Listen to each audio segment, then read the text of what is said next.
Hey everybody, my name is Asia and welcome back to my channel. Today I am doing my June wrap up. I actually miss doing a classic wrap-up. I used to hate doing wrap-ups, but I started this year making sure that I did them every single month. I combined April and May, but I've been having a wrap-up every single month and I kind of miss doing it. I did a tier ranker for April and May, which I know some of y'all liked, but coming up with tiers is something that takes a lot of brain power for me because I know that y'all probably don't care. I could probably do like amazing, great, okay, sucks, and y'all would still like it. But for me, I need it to be fun. I need it to be creative, and I just don't have the bandwidth, the mind bandwidth to do that right now. So we're gonna do a classic wrap up, and I used to do them in my car, and I'm gonna go back to that. It's just a little hot, so we literally had a heat advisory yesterday, so it's a little toasty outside, and I normally turn off my AC when I do the wrap ups or my heat because the wind from it messes with the microphone and the audio, so I turn off my AC, and I just don't think I can cool my car down enough for me to film a wrap up and still be at a okay temperature. So for the next couple months we'll probably be doing them in here. I have a little ambiance for y'all, so hopefully that's okay.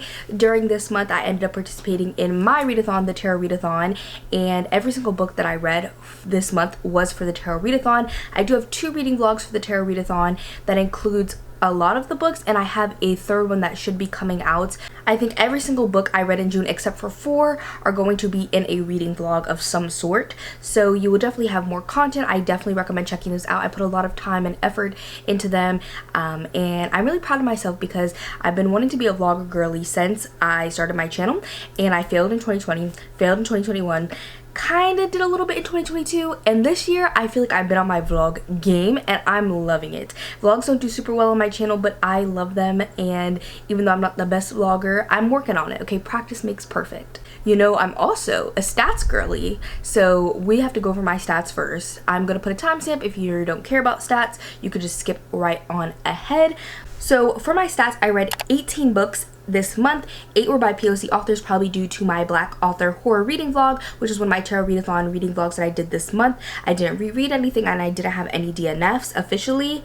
I read 4,900 pages, which is the most pages I read in a single month so far this year. For genres, I read 2 fantasy, 9 horror, and I read 10 last month, so I'm really on my horror game. I read 1 mystery, 1 nonfiction, 4 romance, and 1 thriller, so pretty much all over the board. For format, I read 6 audiobooks, 4 ebooks, and then 8 were hybrid, which is a mixture of audiobook with normally ebook or physical book, like I switch off or I do them tandemly. Then for audience, I had 14 adult and 4 YA. And then for ratings, I had 1 1.5 star, 1 2 star, 2 3 stars, 3 3.5 stars, 5 4 stars, 1 4.5, and 5 5 stars. I had a lot of 5 stars this month, which is really amazing. And for ratings, actually some of these have changed in my reading vlogs. They always do. So even if you watch my reading vlogs, you may want to just stick around to see my ratings of each book because they have changed a little bit. Then for type, I read 11 novels, 1 book of poetry, 4 novellas, 1 short story collection, and 1 graphic novel / manga. Again, kind of all over the board. And then for author status, I had 1 debut author, 10 that were new to me, and then 7 repeat. I'm going to start with my lowest rated books and go all the way up to my highest rated books. So my lowest rated book at 1.5 stars was The Deep by Nick Cutter. I originally rated this one 2 stars, but I sat on it a little bit and I realized I literally hated the ending, so I had to lower it because it literally pissed me off so much. And I'm actually really surprised because I actually enjoyed The Truth by Nick Cutter, and I have a whole reading vlog on that from I think 2020. It's one of my most viewed videos on my channel. I feel like that's probably how a lot of people have found me, and I actually really enjoyed The Truth, and The Deep pissed me off. So in this world there is this plague called the Gets, and it's very similar to me to like Alzheimer's, and I feel like the author could have brought that into the discussion and didn't, because Alzheimer's is like a real issue and the Gets is not. But the Gets is basically where people start to forget things and they slowly forget how to function. Their body forgets how to function. That's literally how one of my grandparents passed away, is from literally not being able to digest food from Alzheimer's. So I feel like he literally could have just mentioned it at least, and he did not, which pissed me off. And so they believe that there is a cure for this plague called Ambrosia, which is underneath in the ocean. And so a team of researchers went down there and they kind of like lost contact and like some issues have occurred. So they are sending down the brother of one of the people down there to try and get him to talk to him, because over like the intercom or like whatever they talk through, he was asking for his brother. And we just kind of follow it from there. This book pissed me off for a couple different reasons. One, I will say the writing is pretty decent. Nick Cutter definitely has very descriptive writing, which a lot of people enjoy in The Troop. It was fine. It just felt a little long-winded to me, but I did enjoy the writing. That's not the part that I hated. That's originally why I gave it 2 stars, because the writing definitely was not bad by any means.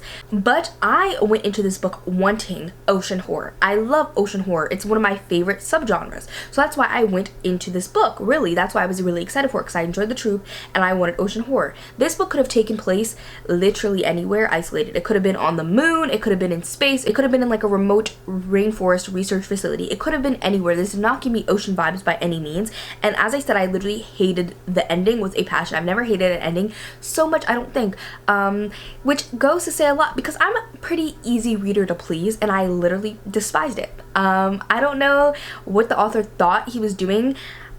It really just kind of goes off the rails and like not in a good, pleasant way. There is also a lot of discussion about childhood, and the main character did lose his child, and I did enjoy that aspect as well, mildly. Like, it was okay compared to the rest of the book. But as I said, the ending, I can't even get into it because of spoilers, but the ending was literally just trash. It was literally trash, and I'm probably gonna unhaul that book because it's literally, the thought of it makes me upset. And so now I'm going to move on to my 2-star of the month, and that was unfortunately Manhunt. I was really excited about this one because I was trying to prioritize a lot of queer books in the month, so you will probably see that as the theme that pops up as well.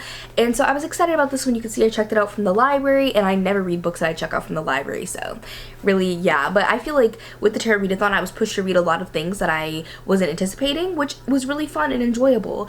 And so in this one, there is basically an apocalyptic world, and it is kind of divided into these trans women and TERFs and men, and they just kind of beef it out a lot. And I feel like in this book nothing really happened. It was just kind of boring, but there was a lot of like violence, and also there was literally talks of sex and genitalia on every single page. I swear to God. And you know, I'm not a prude by any means. I love a little smut, but this is not smut. This is horror. And horror and sex have a lot of connections. It's been used in a lot of horror. This is a known theme, but it doesn't need to be on every single page, love. It doesn't need to be. I promise. It's okay. And I know that genitalia has a lot to do with trans people, but genitalia and gender are not the same thing. And I feel like that nuanced conversation around gender was kind of missed the mark a little bit because it was so focused on these physical attributes of these people, when I feel like there could have been a more nuanced discussion. And I don't know the author's gender. I believe that they are trans, so I never want to take away from Own Voices representation ever, but for me, I just really wish that there was a deeper conversation that wasn't had. This book, I guess, could be fun for some people. To me, I just kind of found it a little bit boring, and I'm really not a huge fan of apocalyptic worlds at all. I did not know this was about an apocalypse when I went in, and I haven't even made that connection yet. But it's a known thing. I've talked about it on my channel. I talk about it to people in my life that I don't like apocalyptic things. Literally, I don't like Attack on Titan because I don't like the apocalypse or anything kind of similar. And so maybe that's another reason why I wasn't like the hugest fan of this. I wouldn't say not to read it. If you're interested, maybe try it, pick it up, read a little bit, but it is like kind of dense. Like, there's a lot, like the font, okay? The font is very small for this book. I'd rather them have given me more pages for my page count, but I guess it's okay. Next up is my first 3-star, and I originally gave this one 3.5, but as I said, I always change my ratings. Normally I do lower my ratings, but sometimes I do up them as well. But this one definitely was pretty okay, and that is Flowers for the Sea by Zin E. Rockland. This one I read for the Black author reading vlog that I did, and this one was okay, I feel like it just kind of went to this cosmic horror level that's not my favorite. We follow this woman, and she is one of the last survivors of her society, and they're all on this boat, and she is very much isolated. Her whole family was kind of an outcast in the society, but this society also has troubles getting pregnant, at least on the ship that they do. And so she is actually pregnant, and even though she's an outcast, she's kind of also put on a pedestal because she is literally growing a child that will be able to carry on the legacy of the society. And there is also like triggers for miscarriage, very traumatizing birth scenes in this. So if any of that is triggering for you, I would just be cautious going into this, or maybe not go into it at all. I did enjoy those discussions and themes, and I actually did like the writing a lot because it was very like atmospheric, but it went to this cosmic horror level that wasn't my favorite. I was kind of confused exactly what was going on, and maybe this is one that I would like better on a reread. And I did enjoy parts of it because there was a lot of discussion around like black bodies and the ocean and how they're tied together, but it was just a little confusing for me. And because it was so short, I feel like it could have been fleshed out a bit more, but the writing was really phenomenal. And as I said, it was super atmospheric, like the vibes of the ocean that I wanted from the deep, this gave me, even though it doesn't take place in the ocean, it takes place like on the ocean, and it definitely gave me like those ocean vibes that I really was looking for because the writing was so well crafted. But I think there were some improvements needed with just wrapping things up and making things a little bit more cohesive. But I also did like the characters, and I cared for them, and so overall this one was 3 stars. It's not super memorable for me, but I would definitely recommend it if this is something that you're interested in, or if you're looking for a little bit more like ocean horror vibes. I would still recommend this one for sure. My next 3-star was Free to Love by Kennedy Ryan, and I feel bad giving a Kennedy Ryan 3 stars, but I'm trying to come to terms with that 3 stars is not a bad rating. This one follows a couple as they are kind of reconnecting on Juneteenth, and they kind of had like a little argument, a little falling out, and as I said, they're just like reconnecting. This was definitely a fun smutty time that I enjoyed reading around Juneteenth. It definitely was kind of nice for the holiday, but it honestly didn't have as much Juneteenth vibes as I thought it was going to. It just kind of took place around Juneteenth, and they talked about Juneteenth events, but we didn't really see any of these events actually occur within the story, which I definitely wish that we did. And I actually really enjoyed the characters and their chemistry, but it kind of like they had a fight, and then now they're like meeting up, talking, they have a little whoop-de-whoop, you know what I'm saying, and then it ends. While it was fun, it wasn't anything that left a long-lasting impression on me, but I just love her character work so much. Her smut is phenomenal. It was just really short, so I gave it 3 stars. I feel like 3 stars for me is just a book that I liked, but it's not leaving a long-lasting impression on me, and that's what I feel about this book. Every time I see this shirt in the viewfinder, I feel like I look like I'm going on a safari or something, but it's actually a really cute shirt. I really like it. I just got it, so I hope that y'all like it too. Now moving on to my 3.5 stars. The first one that I had was Horrid, and I read this one, I believe, in my first reading vlog, and this one I gave 3.5 stars. As I said, is a young adult horror. I feel like everybody says that I say that word so weird, and I can't get it out of my head now, but this one is definitely focused on grief. It is grief horror at its finest. We follow this girl, and her father recently passed away, so her and her mother pick up their lives and move back to the mother's childhood home.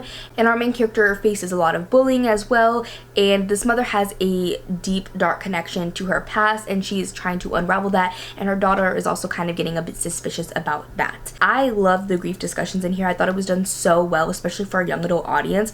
I think that this is a great book to give to teenagers, not even if they're going to experience grief, because I think that we should be proactive, because these type of books can be pretty traumatizing after a situation. But I think letting teenagers see grief and seeing the process of grief in a early stage of life before grief actually happens can definitely help them move through those feelings and emotions rather than being stuck and stagnant. It's really hard for teenagers, especially because everything around them is changing all the time. They're changing all the time, and so having something that big and pivotal and losing that support, whether it's a friend, family member, it could be really traumatizing. And so I think having books like this to open up that discussion of like grief and death in general is really excellent.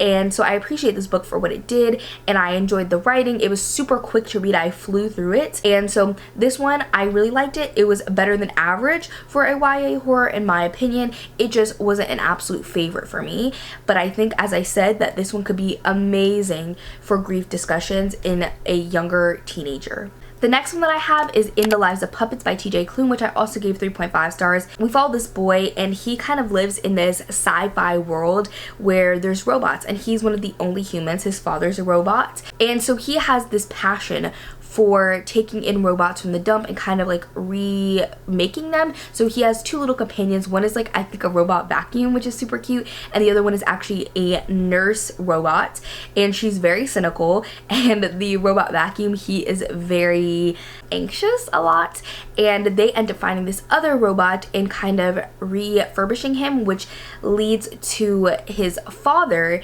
actually revealing some of his past and getting taken away. And so him and his three companions go on this adventure to try and get his father back. This one was super cute for sure, and I definitely enjoyed the characters. I think it was a little long. I feel like TJ Klune definitely has some longer reads. It was a little long, and I'm not a huge fan of like adventure stories, and this one definitely had an adventure component to it. Really like cozy vibes and just like being in one place and having these really hard discussions. That's what I like about TJ Klune. And this one, it kind of took away from that a little bit with this adventure plot line. And so it just wasn't my favorite. And then also I feel like I've read 4 books now from TJ Klune. I've read Wolf Song, The House in the Cerulean Sea, In the Lives of Puppets, and Under the Whispering Door. I feel like The House in the Cerulean Sea really kicked off an era for TJ Klune where it has that one in it, Under the Whispering Door, and this one. You could tell all their covers kind of look like they're in the same series, but they're not. And Wolf Song is like in a different era for TJ Klune, and now he is in this House in the Cerulean Sea era. And to me, The House in the Cerulean Sea is the best one because that is the one that I read first. I feel like his books are starting to become slightly copy and paste with their vibes and their character archetypes, and I would like to see him mix it up a little bit because it's starting to get a little old. And I feel like if he comes out with another book from this, it's probably going to get a 3-star, 2.5, because while I enjoy the characters and I enjoy the vibes a lot, it's just becoming really repetitive. They all kind of have like different themes, but they all have like this kind of similar like tear your heart out sadness, but also kind of joy, and the characters learning from each other and having this found family element, which I definitely really enjoy, but it's just becoming a little too similar to each other for me to fully enjoy the story. I feel like if I read this one before I read his other work, I might have enjoyed it more. I literally have no idea, but I definitely could see that potentially occurring because, as I said, it's just becoming so copy and paste. And I love The House in the Cerulean Sea so much. Even Under the Whispering Door was really good, but I think that this one, just being so similar to those ones and having this adventure element, and it was more sci-fi, just made it where I just didn't like it as much. And my last 3.5 star is Her Body and Other Parties, which I was really excited for, and I thought for sure it was just going to be like a 5-star. Like I had no questions, no doubts. And so it being a 3.5 is really disappointing, but this is one that I think on reread it could be more impactful, and I definitely want to reread this one for sure. This is a collection of short stories. They all focus on women's bodies, and there's a lot of different stories in here, but I just remember there's like this one that goes through all of the SVU episodes, or like creates SVU episodes, and like goes through like what occurs in each episode, and it's the longest story in here, and I think that that story alone kind of took away my enjoyment. But something about this just didn't click for me, and I can't necessarily articulate why. It was just kind of like a vibe. I enjoy the discussions and I appreciate what is going on in this collection, because talking about women's bodies and how people want control over them, and actually like it's not just people want control over women's bodies. There's so many different discussions that are talked about within this story that I think are very important. But something about it, I don't know if it was the writing, the stories themselves, I don't know exactly what it was. I definitely enjoyed some stories more than others, but something about the overall collection just did not click with me, and I am actually really frustrated because I don't know why at all. Now we're going to move on to my 4 stars, and my first 4-star and the first book I read of the entire month was Legends and Lattes. I know everybody's giving this book 5 stars. They love it, they love it, they love it. And this one was really good. I really enjoyed it as well. We follow this orc, and she used to be in all these different battles, and then she decides, you know what, this battle life is not for me. I'm going to put down my sword and I'm going to start a coffee shop. And in this fantasy world, coffee shops are pretty common in other places, but then in other places they don't even know what they are. So she is in a place where they don't know what coffee shops are. So throughout this book we follow her literally building her coffee shop from the ground up, like literally like building it hammer and nails, to her opening it up, hiring people, and her developing new recipes, bringing in baked goods, and trying to advertise this coffee shop to people who don't even know what coffee is. It was definitely super cute and cozy. I enjoyed the characters, and the main person that she hires and that she works with, who's also in this picture, is a succubus, and I have a deep spot in my soul for succubuses, and I really love them, so I enjoyed seeing that as well. This was just cute and fun and cozy, and I really had a good time reading it. The next book that is a 4-star is Nana by Brandon Massey, and I read this one again in that black horror reading vlog, and I really liked this one. Surprisingly, I did not expect to like this one, and I knew I wanted to read this one for the reading vlog, and a lot of people that I know really like this, like Bree from the Locked Booktician. I know that Jan really liked this one, and Kayla had it for a book club pick, so I knew I wanted to read it, especially for this reading vlog. But something, when it came time to read it, it was like pulling teeth. I just didn't want to. And so when I ended up enjoying this one a lot, I was actually really surprised. In this, we follow a woman, and her grandmother recently passed away, and her grandmother's actually the one that raised her. Her mother, she never really met her, anything like that. And so at the funeral, the mother actually shows up and tries to reconnect with her daughter, and her daughter's actually super excited about it and decides to reconnect. But as she starts kind of worming their way into their lives, taking care of her children, and kind of coming onto her husband, she also starts to get sick. And this is all interconnected, and this story was really surprising. I really loved it. It's very fun and camp, and it was kind of silly and unserious, but I still had such a good time with this one. I actually really did care about the characters, the husband and wife, because it really did seem like they cared about each other so much, and the wife just wanted to connect with her mother, and she had such good pure intentions, and so did the husband, that I just really felt for the characters as well. I just really think that this was such a fun read. This one was just a super fun read, so if you're looking for something that's like a little fun and camp and nothing too serious, but definitely has some a little bit horrifying elements, not a little bit. I wouldn't call this book scary, but it's definitely horrifying. So if you're looking for something that's a little horrifying, a little fun, I would definitely recommend this one. Another 4-star that I had was The Whispers by Ashley Audrain. Another 4-star that I had was The Whispers by Ashley Audrain. I was really anticipating this one a lot because I love The Push so much. So I'm kind of sad that this one was not a 4.5 or a 5-star, but a 4-star is still a good rating. I would describe this one as more of like a drama. I really think that we should make a petition, okay, to advocate for drama being a genre within books. Because I feel like we just throw all these books into like thriller or even like contemporary that are drama books. They're not contemporary, they're not literary fiction, they're not thriller, they're drama.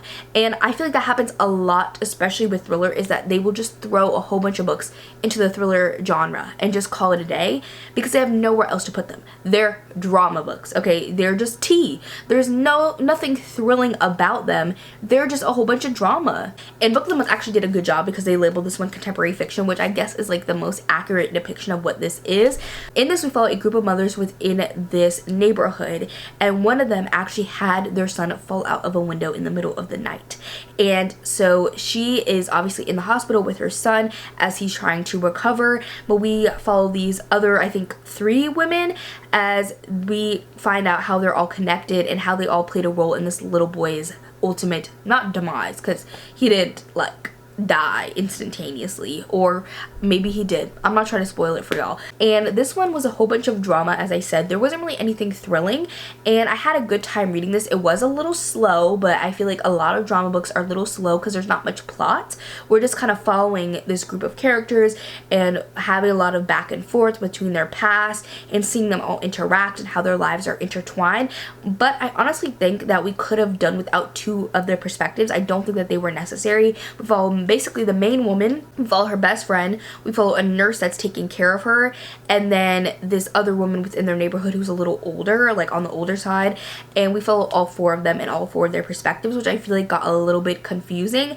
And while each character is very distinct, it still kind of was not perfectly seamless between their perspectives. So I feel like honestly taking away the nurse and the older woman could have made the story better, and just seeing the perspective of the best friend and the main mom I think could have been a better position. And then even including the ER nurse I think would have made sense. This older woman, I see how she plays into the plot, but her perspective was not my favorite for the story. I liked her as a character, but I think her perspective didn't really enhance the story in any way. I actually really did like the ER nurse's perspective, and I don't know why, but I feel like if you like Grey's Anatomy, you would like this book. I'm actually doing a rewatch of Grey's Anatomy, and I feel like while Grey's Anatomy has more like lighthearted, funny moments, and this book doesn't, I think that if you like that show, you would like this book, because I feel like it's kind of like a case study for a patient in Grey's Anatomy, and you really get to like hone in on the lives of this patient and seeing all of the drama around them, which I feel like Grey's Anatomy does a lot. So if you like Grey's Anatomy, I think that you could like this one. Just go into it knowing that there's nothing lighthearted about this, and this has a lot of talks about motherhood and trying to become a mother and infertility and losing children. So if you're a mother, maybe this one's not the best one for you, or if you like lost a child, I would definitely not recommend this, or if you've had a miscarriage or infertility, I would definitely not recommend this either, unless you think that would be a cathartic experience for you. Obviously, you know yourself better than I know you, so if you think that this content, you can handle it, go ahead, queen, and pop off. But I would just say be very, very careful, because this one can definitely be very triggering and traumatizing if you've experienced any of those things. But overall, I thought the writing was pretty good. I enjoyed the characters a lot, and the ending, I don't even know how to describe it. I enjoyed the ending, but it didn't feel completely satisfying to me, if that makes sense. I enjoyed it, but I didn't. I don't know. Like, I definitely enjoyed it, but it didn't feel like this big boom of an end like I expected. It kind of just was like, oh, that's what happened. But I liked it. So I don't even know. But I definitely did enjoy this one, and I can't wait for Ashley Audrain to come out with more books. Next up for my 4 stars is The Honeys, and this was actually my Patreon book club pick. The final chapter is what we're called, and we read this month, obviously, and I ended up giving this one 4 stars. If you want more of my thoughts, I have a whole reading vlog and a live show for my Patreon. My top 2 tiers, the Psychological Baddies and the Slasher Queens, both get the reading vlog and the live show. So if you want more thoughts on any of the books that I read for my Patreon, definitely go over there and check it out. So next up for my... So in this one, we follow Mars, and Mars is actually gender fluid, and Mars witnesses their sister's, twin sister, I should say, their death. And their sister Caroline, she actually had a tumor, they found out afterwards, which caused her to do an action which resulted in her death. And Mars saw it and was kind of like not involved, but kinda. And so after a funeral, this group of girls comes up to them called the Honeys. The Honeys, as I said, are a group of girls, and they are friends with their sister Caroline, or were friends with her. And they all went to this summer camp, or it's actually a summer academy. It's called the Aspen Conservancy Summer Academy. And Mars actually used to go to this as well, but kind of had some issues with it and stopped. And this is obviously a summer academy. It's for rich people.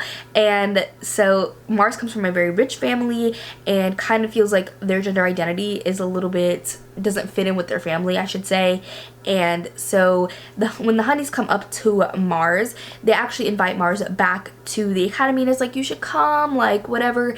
And so Mars decides, you know what, like I'm gonna come. And this obviously has a lot to do with bees and honey. If you couldn't tell, it's a very big theme and symbolism throughout this story, and I really enjoyed a lot of the discussions had in this story. This is another one that focuses a lot on grief. I actually think that horror did grief a little bit better, but I think that this is just another representation of grief, and I feel like we do see a lot more of it up front. We don't really see in horrid the grief as it's starting. We see more of like it long lasting, and in this one I feel like it's like the opposite. We see a lot of it up front, but because of the way this story ends, we don't really see the grief play out. I really enjoyed Mars and the character work of Mars. They, as I said, are gender fluid. I've never seen that in a book before, and I think I have said other places, maybe even in the live show, that they were non-binary, but they are gender fluid. It was just my mistake, and I've actually never seen that before, and I cannot speak on that because I am very much a cis woman, but I am getting my degree in criminology, which is a social science. Most of my classes are sociology classes, and I did take a gender and society course, and the class actually used to be, I think, women in society, but they obviously broadened it. And my professor was also non-binary, so they made sure to bring up a lot of issues for trans individuals, people who don't fit on this binary spectrum of gender. So I think I do have a little bit of background in it, and so I did enjoy a lot of the discussions around this gender fluidity, but I think it could have gone deeper. Maybe that was not the point of the story, and that's not what the author wanted to do, because maybe they just wanted Mars to be able to exist in this story, but gender plays a lot in other aspects aspects of the story, and because of that I think that it would have benefited from diving into these topics and themes a little bit more if the story was completely different and Mars was just a gender fluid character in this story. That would have been completely okay, but because of this story, and I can't really get into the details because of spoilers, but there's a lot around gender within this story. There's a lot about gender categories and like men and women and how Mars doesn't really fit into that, and how girls do this and boys do that, and how they're separated at this camp, and even other parts of it that, again, spoilers I can't get into, relate to gender. I think that this could have had a little bit of a deeper discussion around like gender roles and expectations, and it didn't, but I still really enjoyed this one a lot. I think this one is definitely one to check out, especially if you like grief horror, or if you're looking for something with like kind of like a summer camp vibe. I would highly recommend this one. My last 4-star of the month is This Is Where We Talk Things Out. This is a horror novella that I read because it was the group book for the 24-hour horror-a-thon hosted by Ashley from Ashley's Little Library. I was a co-host this round. Thank you so much to Ashley for letting me be a co-host. I had such a good time, and I do have some other books that I read during the readathon, but it was like from June 30th at 8 p.m. to July 1st at 8 p.m. So I read some on July 1st as well. So that would be in my next wrap up. But this one I actually really enjoyed as well. I mean, I keep saying that, like actually really enjoyed. Of course I enjoyed it. I gave it 4 stars. And so this one is very much about toxic family dynamics, specifically like mother-daughter relationships, which I feel like can definitely be a toxic whirlwind in itself. We follow a woman, and you know, she has kind of had a falling out with her mother, especially after her father's passing, and so she doesn't really talk to her, but you know, she decides to be the bigger person and decide to try and talk things out with her mother because her mother's trying to contact her incessantly.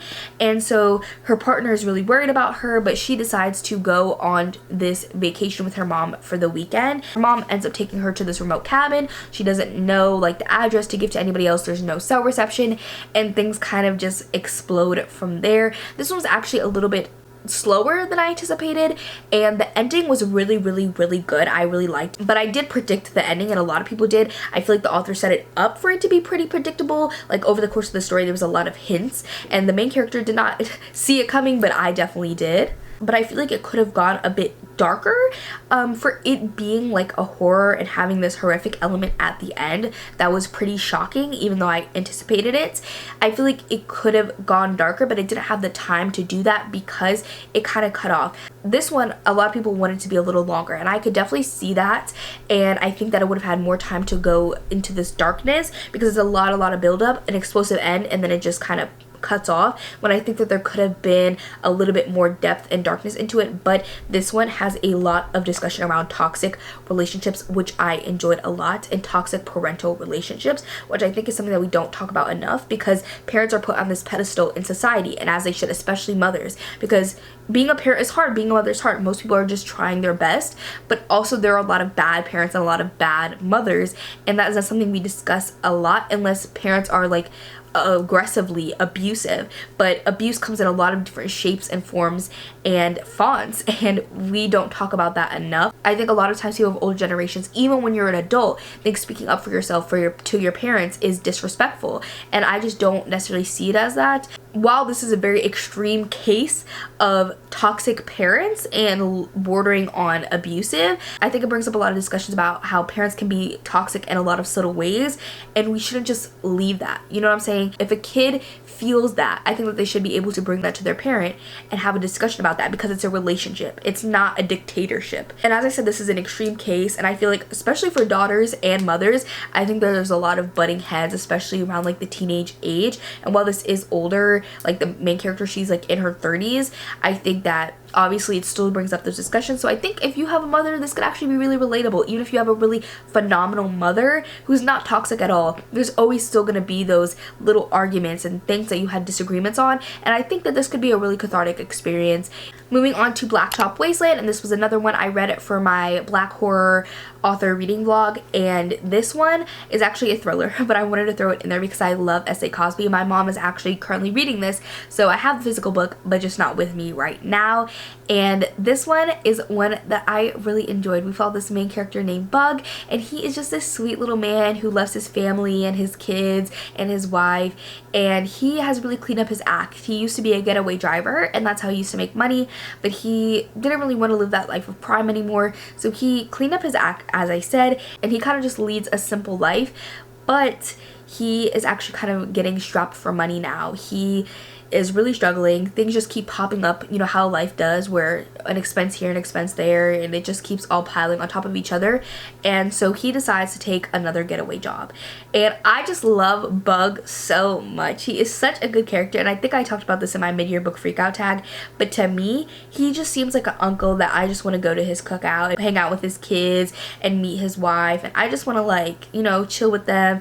And I just loved him so much, and I think he went on such a character arc throughout this story. S.A. Cosby definitely has a really like action-packed way of writing, which is generally not my favorite, and even though his characters are completely different than me, they're normally older men, I still really love them. I did not expect S.A. Cosby to be able to do this. I mean, I knew that he was going to be able to do that in Black Child Wasteland, but he first did that for me with Razor Blade Tears. He literally made me care about a racist old white man who is also homophobic, mind you, and I just didn't expect him to be able to do that, but something about his character work is just so excellent, and he balances amazing characters with this action-packed story, and I think his stories are so amazing for a wide range of people because of that. And I just really, really loved this story, and I even feel like if you didn't like Razor Blade Tears, because I know some people didn't like it because they don't feel empathy for homophobic people or for people who are racist at all, and I definitely see that. I know like a lot of people definitely felt that way about Razor Blade Tears, of like,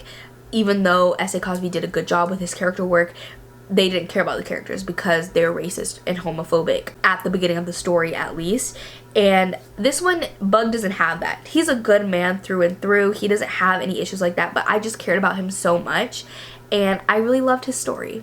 Next up, we're getting into my 5 stars. Finally, I feel like I've been talking for forever. And so the first one that I have is A Hunger Like No Other by Kresley Cole. This is a paranormal romance. We follow a woman. I keep saying that because I don't remember characters' names. We follow a woman in this, and she is actually half Valkyrie, which is like fae to me, and she is half vampire. And so she is really like on the quest to find out about her dad, because he was never in her life at all, and he's a vampire, and she doesn't really know much about her mom because her mom passed away when she was very young. And so she ends up going to Paris because that is like the last place that she knows her father was, and she ends up getting kidnapped by this werewolf who actually just got out or escaped from being tortured by vampires for literal decades. Yeah, after years of torture from the vampire horde. And so he kidnaps her, and they end up having a romance. I really enjoyed this one a lot. It is definitely one of my favorite paranormal romances that I've read to date. This one was just so fun, and I had such a good time with it. I really enjoyed this world. I think that Kresley Cole did an amazing job with being able to combine all these different species within a world and it making it cohesive, because I've definitely had that issue before where an author was trying to combine a lot of different species in a world and it wasn't completely cohesive. But I think the world building in this was done very, very well. And the guy in this, what's his name, Lachlan, he is Scottish and he has an accent in the audiobook, and I loved it. One thing about the audiobook I will say is a man does the entire audiobook, even when it's from the perspective of the main character Emmeline. He still is the narrator. I've never really seen that for a romance audiobook. Normally it's like a woman narrator doing the whole audiobook, but it was a man, which I found very interesting.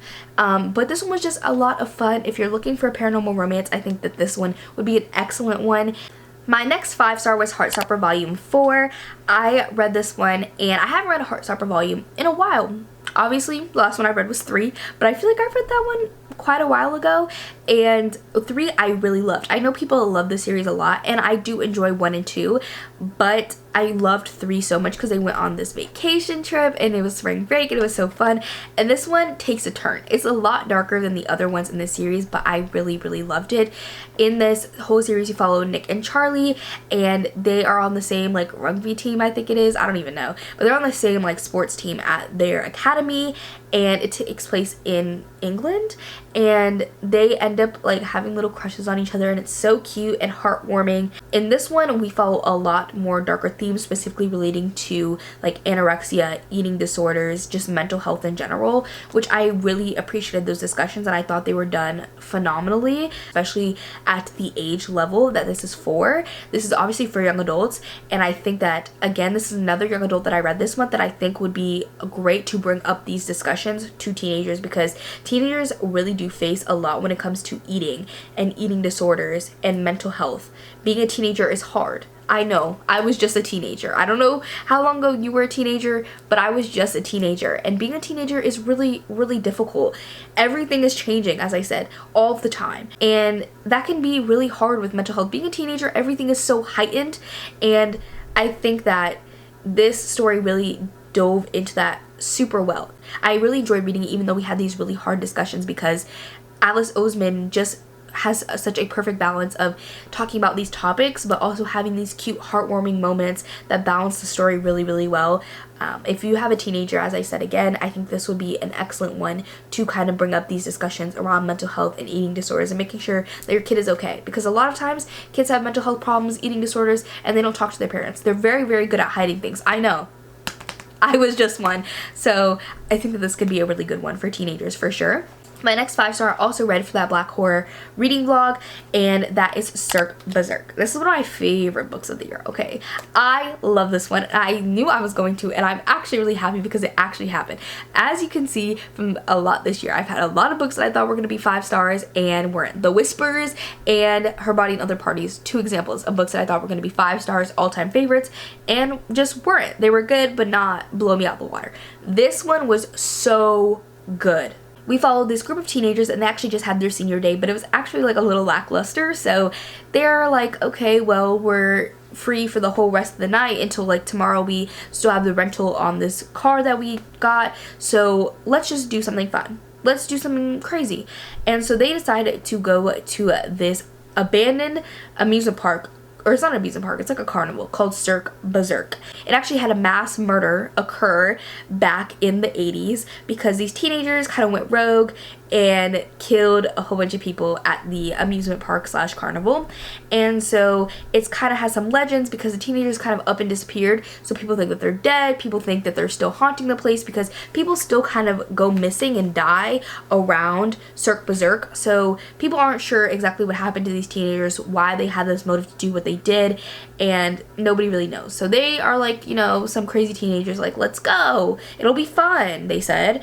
And yeah, I think you can understand. Some slicing and some dicing happened, and there is a big twist that changes the whole story pretty close to the beginning of this, and it had me quaking. Okay, it had me shook.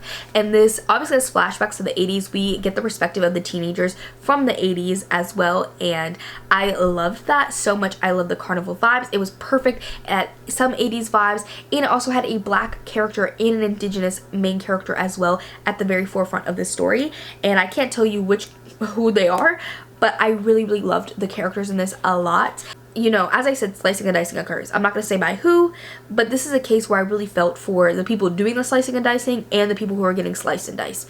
I felt for both groups, and it's really hard because obviously you want people to escape, people to survive. They kind of can't. Like, somebody's going to have to die. And it was hard. Okay, it was hard, but it's a fun slasher with depth, and I like that. Goal by Alexandria House was another 5-star for me, and this one is my favorite Alexandria House book. I was just talking about, if you saw my last wrap up, how I read this book called The Big Score by L. Jordan. I always want to say L. Kennedy, L. Jordan, because I was on reading sprints with my friends Hailey and Aspen, and we were like, or I was like, I really want a black hockey romance, and I've never seen one. Like, I don't know of any, and it makes me sad because hockey romances are my favorite, like, sports romance, and I want black romance. And so I did my research. I was like, oh, let me like Google some, and this one came up, and we're like, the cover is so funny and it's 30 pages, like, let's read it. And that one was like a fun experience for sure, but it was definitely like a Wattpad type story.